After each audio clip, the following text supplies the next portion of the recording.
எல்லோருக்கும் வணக்கம் நண்பர்களே. சோதனை மேல் சோதனை போதுமடா சாமி அப்படின்ற மாதிரி மார்க்கெட்டில் மிகப்பெரிய கிராஷாக தொடர்ந்து இருந்து கொண்டே இருக்கிறது. நல்லா கவனித்து பார்த்தீங்களா நண்பர்களே, மார்க்கெட்டில் ட்ரம்ப் அவர்களுடைய பேச்சுக்கோ டேரிஃப் கட்டணங்களுக்கோ பெருசாக நம்ம மார்க்கெட் பயப்படல. ஆனால் க்ரூடாக இன்ஃபேக்ட் அமெரிக்காவினுடைய டாலருக்கு இந்தியாவினுடைய ரூபாய்க்கு எதிராக அது 100க்கு போய் வீழ்ச்சி அடைஞ்சாலும் கவலை இல்லை அப்படின்ற மாதிரி நம்ம பெருசாக பயப்படவே இல்லை. ஆனால் நம்ம நாட்டுக்கு அந்த எனர்ஜிலின்னு என்ன பண்ண முடியும்? க்ரூட் ஆயிலில் வந்தக்கூடிய பிரச்சனை, அந்த எல்பிஜியில் வரக்கூடிய பிரச்சனை அப்படின்றதுனால நம்ம நாடே ஸ்தம்பித்து போயிருமோ அப்படின்ற இந்த ஒரு விஷயத்துக்காக தான் தற்போது மார்க்கெட் பயந்த மேனிக்கு உள்ளது. ஏற்கனவே வெள்ளிக்கிழமை ஆனால் ராமசாமி பிரச்சனை பண்ணக்கூடிய நேரமாக மார்க்கெட்டில் இருந்து கொண்ட நேரத்தில் இன்றைக்கி என் தலைவி கும்பாக்காரியும் சேர்ந்து ஆடும் நாளாக தொடர்ந்து மார்க்கெட் என்பது இறங்கிட்டு இருக்கு. மிகப்பெரிய ஒரு செய்தி, ஒரே ஒரு செய்தி என்னென்னா, இந்த வார் மட்டும்தான். இந்த வாரை தவிர்த்து வேறு எந்த தகவலுமே பெருசாக கிடையாது. ட்ரம்ப்புக்கு இப்போ யாரும் பயப்படுறதில்ல. டேரிஃப் மறுபடியும் போட்டால் என்ன போடலினா என்ன அப்படின்ற மாதிரி இருக்காங்க. பட் எனர்ஜி என்பது இல்லைன்னா நம்ம மார்க்கெட்டில் ஒரு மிகப்பெரிய தொந்தரவாக இருக்குது. சரி பாப்பா, இன்னும் எவ்வளவு தான் கீழே விழுகுது அப்படின்ட்டு. கீழே விழுகிறது என்பது பல பேர்த்துக்கு இது ஒரு ஆப்பர்ச்சுனிட்டி அப்படின்றதான் செய்திகளில் இருக்குது. ஒரு நண்பர் சொல்கிறாரு, என்னுடைய சோதனையை முதல்ல கேளுங்க. ஜொமேட்டோ அப்படின்ற பங்கில் நான் 50% நான் வாங்கின விலையிலிருந்து 50% நான் லாபத்தில் இருந்தேன். இப்போ எடுத்து பார்த்தா நான் என்ன விலைக்கு என்ட்ரானோ அதில் தான் இருக்கேன். சில பேர்லாம் மைனஸ்க்கே போயிட்டான். ட்ரீம் ஃபோக்ஸ்னு ஒரு பங்கு 46% லாஸ்ட்டில் இருக்கான். ஐஆர்எஃப்சின்னு ஒரு பங்கு 30. ஒவ்வொருத்தனும் ஒவ்வொரு ரகமாக என் போர்ட்ஃபோலியோவில் விளையாண்டுக்கிட்டு இருக்காங்க. இன்னொரு நண்பருமே என்ன சொல்கிறாருன்னா, நல்லா தான் போயிட்டு இருந்தது ஒரு ஷேர் நாட்கோ ஃபார்மான்னு. நான் போய் அதில் கையை வச்சேன், அதோட அவனுடைய ரேலி ஸ்டாப் ஆயிடுச்சு. ஆமாம், நம்மெல்லாம் யார்? நம்ம சக்தியெல்லாம் என்ன சாதாரணமாக? இதெல்லாம் நாளைக்கு வரலாறில் வரும். ஆனாலும் பாருங்கள், ஒரு நண்பர் ஒரு கமெண்ட் போட்டிருக்கார், மார்க்கெட்டு இறங்கிட்டு தான் இருக்குது அப்படின்றீங்க, ஆனால் நான் இன்னும் 20% லாபத்தில் தான் இருக்கேன். இந்திய மார்க்கெட்டை பொறுத்த வரைக்கும் நான் அமெரிக்க மார்க்கெட்லேயும் பணம் போட்டிருக்கேன். அங்கே நான் எனக்கு 100% நான் லாபத்தில் இருக்கேன். ஸோ தொடர்ந்து லாபத்தில் இருக்கக்கூடியவங்களும் இருக்காங்க. இங்கே தான் நிறைய ட்ரேடர்கள் கீழே திரும்புகிற மாதிரி இருந்தால் ஏதாவது பார்ஷியல் ப்ராஃபிட் புக்கிங் அல்லது ட்ரெயிலிங் ஸ்டாப் லாஸ் அந்த மாதிரிலாம் போட்டு தப்பிச்சுக்குவாங்க போல். எப்படியோ இன்னும் லாபத்தில் இருக்கக்கூடியவங்கலாம் நிறைய பேர் இருக்காங்க. சில பேர்த்தினுடைய கருத்து எப்படி இருக்குன்னா, மார்க்கெட் இறங்கிட்டு இருக்கு, வரலாறு சொல்லுது கீழே விழுகக்கூடிய ப்ளூ சிப் கம்பெனிஸ் எடுத்து வச்சு லாங் டேர்மில் ஜெயிக்கணும் அப்படின்ட்டு. ஆனாலும் பாருங்கள், எங்கிட்ட ஆவரேஜ் பண்ணுறதுக்கு அம்மஞ்சல்லி இல்லையே. ஆமாங்க, 6 லட்ச ரூபா போர்ட்ஃபோலியோ இறங்குதுன்னா எப்படியும் 30-40% இறங்கி போகுது. இவருக்கு 25% பக்கம் தான் இறங்கியிருக்கு. பரவாயில்ல அப்படின்ற ஒரு நிலைமையில் இருக்கார். பல பேர்த்துக்கு 40-50% இறங்கி போச்சு. அப்போ மறுபடியும் அதே போர்ட்ஃபோலியோவை 6 லட்சமாக கொண்டு வரதுனா கூட மறுபடியும் எவ்வளோ பணம் போட வேண்டியது இருக்குது பாருங்கள்.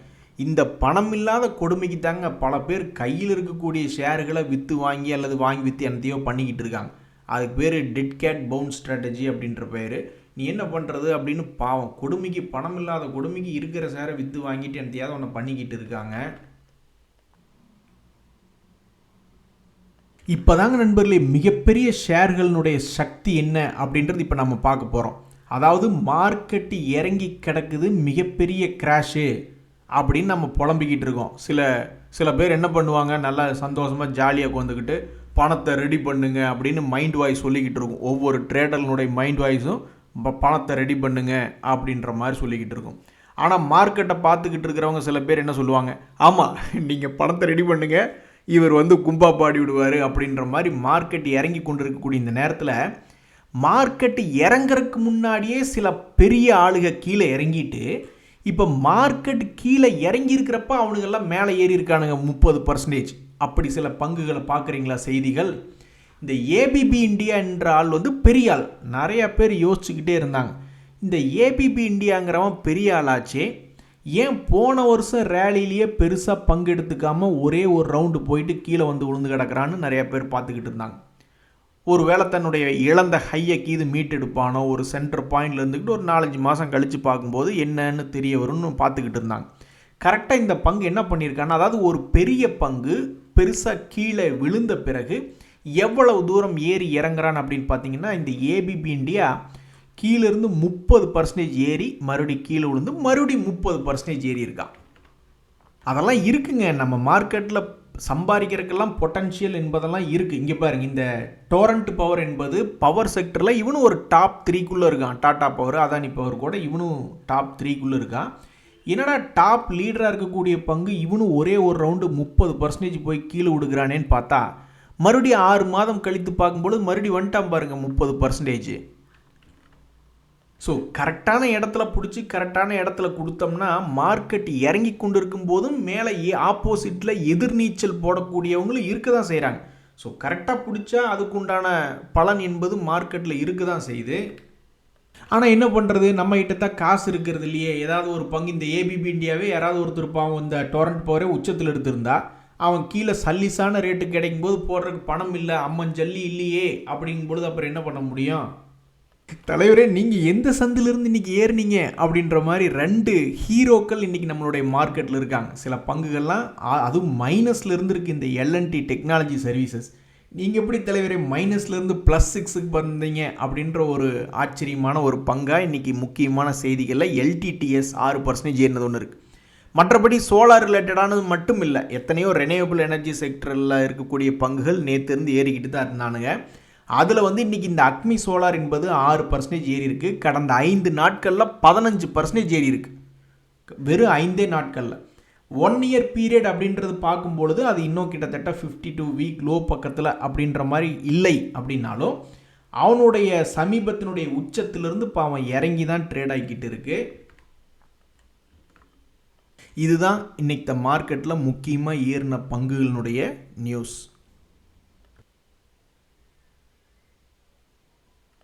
ஐயோ ராமா, அதில் ஒரு நண்பர் சொல்கிறாரு பாருங்க, அட என் கையில் ஒரு 8000 ரூபா இருக்குது, சரி சும்மா இருக்குதேன்னு இந்த விப்ரோ ஐடிசி ஷேரில் கொஞ்சம் இன்வெஸ்ட்மெண்ட் ஸ்டார்ட் பண்ணேன். அது என்னடான்னா கீழே இறங்க ஆரம்பித்து அதை ஆவரேஜ் பண்ணி கடைசியில் 2,34,000 ரூபா நான் பணத்தை போடுற மாதிரி ஆயிடுச்சு. இப்படின்னு தெரிஞ்சிருந்தா அந்த 8000 ரூபாயை கல்லில் கட்டி நானே கொண்டு போய் கிணத்துல போட்டு விட்டுருப்பேன். கொடுமைக்கு இருந்தாங்க போய்கிட்டு இருக்கு. ஒரு நண்பர் சொல்கிறாரு, பேர பசங்களா நைட்டெல்லாம் உட்காந்து படம் பார்க்காதீங்கடா, எனர்ஜி வேஸ்ட் ஆகும்லாம் நம்ம பெரியவர் ஒருத்தர் பொதுமக்கள் மேலே இளைஞர்கள் மேலே அக்கறை வச்சு அடிக்கடி பேசிக்கிட்டு இருப்பார். அவர் பேரும் தியாகு தான், நல்ல அனுபவசாலி போல். அதாவது 20 நாளைக்கு முன்னாடி -40,000 ரூபா அவருக்கு லாஸ் இருந்திருக்குங்க. ஆனால் நேற்றைய தேதியில் அவர் லாபத்துக்கு வந்துட்டார். ஒரு 5,000-6,000 ரூபாய் லாபத்துக்கு வந்துட்டார். அது போக டிவிடெண்ட்லேயும் ஒரு 5,000 ரூபா பிடிச்சிருப்பார் போல். ஸோ அவருடைய எக்ஸ்பீரியன்ஸ் என்னென்னா, பேர பசங்களா பொறுமையாக இருந்தால் கண்டிப்பாக லாபம்னு ஒன்று இருக்குது. ஆனால் நல்ல ஸ்டாக்காக இருக்கணும், கும்பா குட்டி ஸ்டாக்காக இருக்கக்கூடாது. ப்ளூ சிப்னா என்ன அர்த்தம்னா, எந்த ஒரு சூழ்நிலையிலையும் மார்க்கெட்டில் அந்த பங்கு லாபம் செய்யணும்னு அர்த்தம். இப்போ ரிலையன்ஸ் எல்லாம் பாருங்கள், எப்படி இருந்தாலும் பெரிய பிரச்சனையாக இருக்குது உலக அளவில்னாலும் அது ஒவ்வொரு குவார்ட்டர்லேயும் லாபம் செஞ்சு கொண்டு இருக்கக்கூடிய கம்பெனி. ஸோ ஒவ்வொரு குவார்ட்டர்லேயும் லாபம் செய்யக்கூடிய கம்பெனி, பொருளாதாரம் எப்படி இருந்தாலும் பரவாயில்ல அப்படின்றதான் ப்ளூ சிப் கம்பெனிகள். அப்படி இருக்கக்கூடிய பங்குகளும் கீழே விழுகும் பொழுது சப்போர்ட்டில் எங்கே வந்து விழுகுது, அதே மாதிரி ரெசிஸ்டன்ஸ் மேல் நோக்கி வரும்பொழுது ஏதாவது லாபத்தை, அப்படியே கூட ஒரு நண்பர் சொன்னாரே 50% லாபத்தில் இருந்தால் அப்புறம் கும்பா குட்டி ஆயிடுச்சுன்ட்டு. ஸோ சப்போர்ட்டையும் பார்க்கணும், ரெசிஸ்டன்ஸையும் பார்க்கணும். முக்கியமாக கடன் வாங்கி வியாபாரம் பண்ணாதீங்க. எம்டிஎஃப் போன்ற பிளட்ஜிங் போன்ற பல்வேறு கடனுக்கு பண்ணாதீங்க. அதே மாதிரி ஃபியூச்சர்ஸ் அண்ட் ஆப்ஷன்ஸ் பண்ணாதீங்கடா பேர பசங்களா, அனுபவத்தில் நான் சொல்கிறேன் அப்படின்ற மாதிரி சொல்கிறாப்புல. ஸோ அவருடைய எக்ஸ்பீரியன்ஸ் இந்த மாதிரி இருக்குது. ட்ரேடிங்லாம் கொஞ்சம் லாஸ் வந்த பிறகு இன்வெஸ்ட்மெண்ட் சைடு போய் சப்போர்ட் ரெசிஸ்டன்ஸை பார்த்து பண்ணிக்கிட்டு இருக்காப்புல. நண்பர்களே, மார்க்கெட்டில் ஒவ்வொரு பங்கு அவன் சக்திக்கு தகுந்த மாதிரி பண்ணிக்கிட்டு இருக்கான் போல். இந்த சோனா காம்ஸ் என்பது வந்து பெரிய ஆள் கிடையாது அவனுடைய செக்டரில் ஆட்டோ காம்பனன்ட்ஸில் ஓரளவுக்கு ஓகே, பட் லாபம் செய்யக்கூடிய கம்பெனியாக இருக்கா. இது போன்ற பங்குகள் அப்படியே நம்ம செக்டர் லீடர் பார்த்துக்கிட்டு இருந்தோம். ஒரு வருஷத்தில் இறங்கி 30% ஏறி மறுபடியும் இறங்கின அந்த ஏபிபி இந்தியா டொரண்ட் பவர்லாம் பார்த்துக்கிட்டு இருந்தோம். அதனுடைய செய்தி இந்த சோனா பிஎல்டபிள்யூ என்பது கணக்குக்கு பார்த்தீங்கன்னா இது ஒரே ஒரு ரவுண்டு தான் கணக்கு வரும். ஏன்னா அவனுடைய அடிவாரத்துக்கிட்ட அவன் வரவே இல்லை, கொஞ்சம் தூரத்திலே மறுபடியும் ரிவர்சல் வாங்கிட்டான். ஸோ அப்படி இந்த ஒரு ரவுண்டு போனது எவ்வளவு பர்சன்டேஜ் அப்படின்னு பார்த்தீங்கன்னா, தன்னுடைய லோவிலிருந்து ஒரு முறை 43% ஏறி இருக்கான். இன்னொரு முறை தன்னுடைய லோவிலிருந்து அதே மாதிரி ஒரு 27% என்பது ஏறி இருக்கு. ஸோ இங்கே நாம் என்ன புரிஞ்சுக்கணும் அப்படின்னா, ப்ளூ சிப் கம்பெனிகள் என்பது 2-3 ப்ளூ சிப் கம்பெனிகள் எடுத்து பார்க்கும்பொழுது கிட்டத்தட்ட 2 பேர் ஒரே மாதிரி இறங்கி ஏறினது ஒரு 30% என்பது இருக்குது.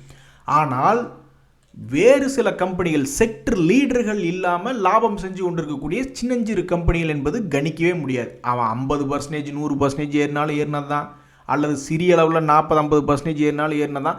ஒரு கணிப்பு என்பது அது போன்ற சிறிய கம்பெனிகளில் இருக்க முடியாது அப்படின்றதுக்கு இந்த சோனா காம்ஸ் அப்படின்றது ஒரு உதாரணம். அதுவே செக்டர் லீடர்கள் அப்படின்ற பொழுது சில செக்டர் லீடர்கள் வந்து கீழிருந்து மேலே ஏறி இறங்கிக்கிட்டு இருக்கானுங்க. அதனுடைய மூவ்மெண்ட் பர்சன்டேஜ் வந்து ஜென்ரலாக பார்க்கும்பொழுது 2 பங்குகளை எடுத்து பார்க்கும்பொழுது 30% இருந்தது அப்படின்ற ஒரு தகவல் தான். இன்னொரு நண்பருமே இது போன்ற மார்க்கெட்டில் வேல்யூ பிக்ஸ் என்பது எப்படி இருக்குன்னு அப்படின்னு பார்த்துக்கிட்டு இருக்காரு. பொதுவாக இது போன்ற மார்க்கெட்டில் நிறைய பேர் ப்ரைஸ் தான் கம்பேரிசன் பண்ணுவாங்க. சரி, 100 ரூபீஸ் ஷேர் 50 ரூபீஸ் இறங்கிடுச்சா, அல்லது 80 ரூபீஸ் இறங்கி இப்போ 20 ரூபீஸில் ட்ரேட் ஆகிட்டு இருக்கா, ஒஸ்ட் கேஸ் சினாரியா வந்துடுச்சு அப்படின்ற மாதிரிலாம் நிறைய பேர் ப்ரைஸ் வைஸ் பார்த்துட்டு இருக்காங்க. பட் மார்க்கெட்டு எப்படி இருந்தாலும் சரி, வேல்யூ பிக்ஸ் அப்படின்னா அது ஃபண்டமெண்டல் மட்டுமே பார்த்து எடுக்கக்கூடிய ஒரு விஷயந்தான் வேல்யூ பிக்ஸ். ஸோ வேல்யூ பிக்ஸுக்கும் மார்க்கெட்டினுடைய கண்டிஷன்ஸுக்கும் சம்மந்தமே கிடையாது. மார்க்கெட் உச்சத்தில் இருக்கும் பொழுதும் சரி, மார்க்கெட் வீழ்ச்சியில் இருக்கும் பொழுதும் சரி, பயப்படாமல் ஸ்மார்ட் மணி கான்செப்டுக்காரங்க என்ட்ராகக்கூடிய ஒரு விஷயம், ஒரு ஸ்ட்ராட்டஜி என்பது தான் வேல்யூ பிக்ஸ். ஸோ வேல்யூ பிக்ஸுக்கும் மார்க்கெட் கண்டிஷன்ஸுக்கும் சம்மந்தம் கிடையாது. மேட்சிங், அந்த ஆக்சிடென்ட் வேணால் நடக்கும். எப்படி அப்படின்னு பார்த்தீங்கன்னா, வேல்யூ பிக்காக இருக்கக்கூடிய பங்குகள் திடீர்னு பார்த்தா மார்க்கெட் கிராஷ் ஆகும்போது ரொம்ப சல்லிஸான ரேட்டு கிடைக்கும். அல்லது மார்க்கெட் மேலே உச்சத்தில் இருக்கும்போதும் சில பங்குகள் வந்து இப்போ ஏபிபி இந்தியா, டொரண்ட் பவர்லாம் அப்படி தான் கீழே இறங்கி கிடந்தான். அப்புறம் ஒரு 30% ஏறினா இல்லையா, அது மாதிரி. ஸோ நல்ல விலையாக ஒரு பங்கு இருக்கா அப்படின்னு தேடி எடுத்து பார்க்குறக்கு மார்க்கெட்டினுடைய கண்டிஷன் தேவையில்லை. ஆனால் மார்க்கெட் கண்டிஷன் சரியில்லைன்னா எப்படியும் பல பங்குகள் கீழே விழுந்து தான் கிடக்கும். ஸோ மார்க்கெட் சரியில்லாத போது கண்டுபிடிக்கிறது வேலை ஈஸி, மார்க்கெட் நல்லா இருக்கும் பொழுது கண்டுபிடிக்கிறது கஷ்டம். இன்றைக்கி இந்த நிமா பூப்பால்லாம் 4% ஏறி இருக்கான். எதுக்கு ஏறினான்னு யாருக்கு தெரியும்? ஏறினா அனுபவிச்சுக்க வேண்டியது தான் அப்படின்னு. ஸோ இந்த பங்கெல்லாம் கீழே இருந்த பொழுது யாராவது எடுக்காமையாக இருந்திருப்பாங்க. 70 ரூபா ரேஞ்சிலாம் சமீபத்தில் சுற்றிக்கிட்டு இருந்தது. 52 வீக் லோன் பார்க்கும்போது 69 வரைக்கும்லாம் போயிருக்கு. என்ன நினச்சான்னு தெரியல. எதுக்கு இன்றைக்கி 4% ஏறினாங்கிறது யாருக்கும் தெரியாது. ஸோ வேல்யூ பிக்ஸ் அப்படின்ற மாதிரி எடுத்து வைக்கிறவங்க இந்த மாதிரி பங்கு மேலே ஏறிச்சு அப்படின்னா சந்தோஷப்பட்டுக்குவாங்க, அவ்வளோதான் விஷயம்.